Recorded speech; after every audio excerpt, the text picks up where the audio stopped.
Luar biasa, luar biasa. Saya senang berjumpa kembali dengan, saya tahu saudaraku jemaat di tempat ini orang-orang yang diurapi Tuhan. Saya melihat senyum-senyum yang diurapi Tuhan.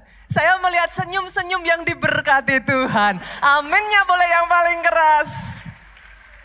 Kita masuk di bulan Maret ya saudara.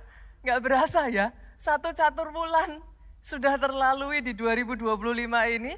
Dan kita masuk juga di satu seri firman yang baru saudara. Saya akan berbicara tentang family blessing. Kalau di bulan Februari kemarin I'm talking about financial, saya berbicara tentang keuangan. Tetapi masuk di bulan Maret ini saya akan berbicara tentang family, keluarga. Tapi hari ini saudaraku, saya akan mengambil satu topik yang masih berkaitan dengan bulan lalu. Ini topik yang sangat marak, yang sangat saya sayangkan saudaraku, menyebabkan kehancuran banyak keluarga. Itu sebabnya justru saya ingin membahas mengenai topik ini di dalam nama Yesus. Jemaat di tempat ini dihindarkan dari semuanya itu. Saya akan berbicara tentang hutang. I know, saya tahu saudaraku. Ini sangat marak terjadi dan sangat meresahkan saudaraku. Hari ini saya akan memberi judul firman Tuhan, keluarga bebas hutang. Di dalam nama Yesus saya perkatakan terjadi atas keluarga demi keluarga di tempat ini. Keluargamu bebas hutang. Berapa banyak yang setuju dengan saya bahkan bahwa uang bukan segalanya? Sepakat ya saudaraku. Tapi berapa banyak yang juga mengatakan yes, keuangan pegang peranan yang sangat besar untuk kebahagiaan keluarga. Itu sebabnya saudaraku, saya mengambil waktu yang cukup lama gereja ini selama di bulan Februari kemarin, even I extend it. Tetapi tentunya yang di bulan Maret ini masih di dalam ranah kapasitas keuangan di dalam keluarga. Bapak Ibu. Nah, berbicara tentang bebas hutang, boleh nggak sih saya tarik saudara dulu, kita mulai ya Pak. Pro kontra dari hutang.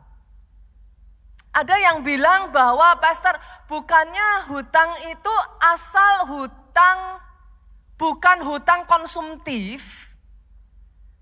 Hutang usaha itu justru bisa meningkatkan kekayaan. Oke? Dari situ kita bisa memulai usaha, dari situ kita bahkan bisa beli rumah. Oke.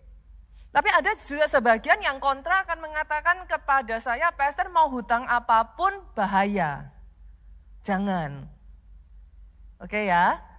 Saya tarik lagi ya, itu sebabnya saya katakan hutang baik versus hutang buruk. Seperti apa sih hutang baik, seperti apa hutang yang disebut buruk. Saya tahu kok ketika berbicara tentang hutang aja ini di sebagian di tempat ini saudara sudah aduh kan gitu. Tapi it's okay ya Bapak Ibu, daripada saudara dengar di luar, dengar di rumah Tuhan. Boleh ya? Ada sebagian juga pro kontra tentang hutang yang mengatakan seperti ini, pastor, zaman sekarang kita sudah ada di dunia modern. Kalau kemana-mana bawa cash kan nggak enak. It's not convenience gitu. Kartu kredit bisa menjadi jawaban buat hal tersebut. Besides, ada banyak tawaran yang diberikan oleh kartu kredit. Diskon-diskon, fasilitas.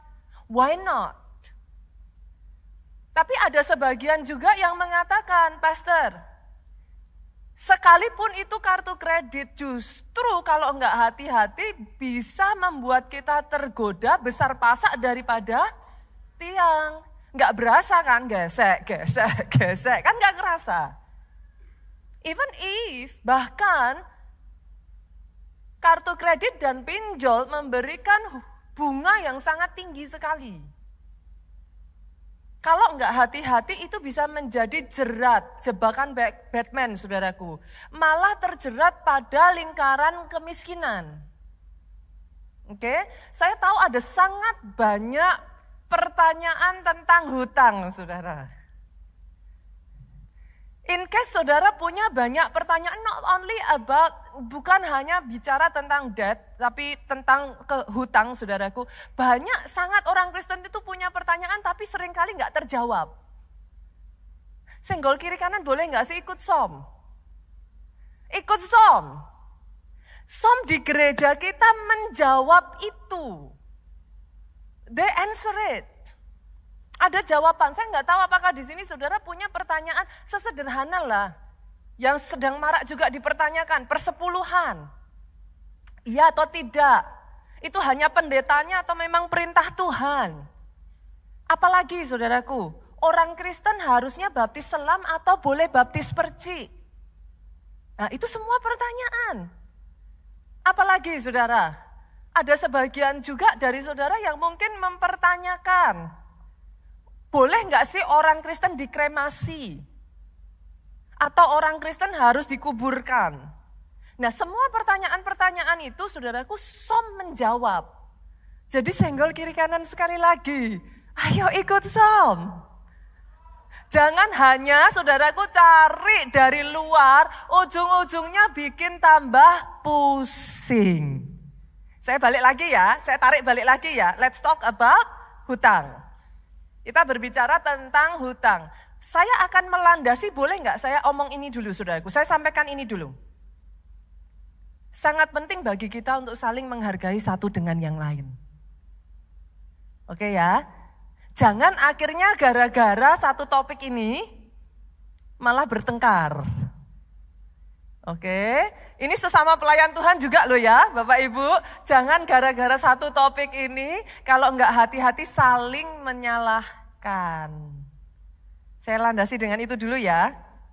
Instead, boleh enggak saya bawa saudara go back to the Bible.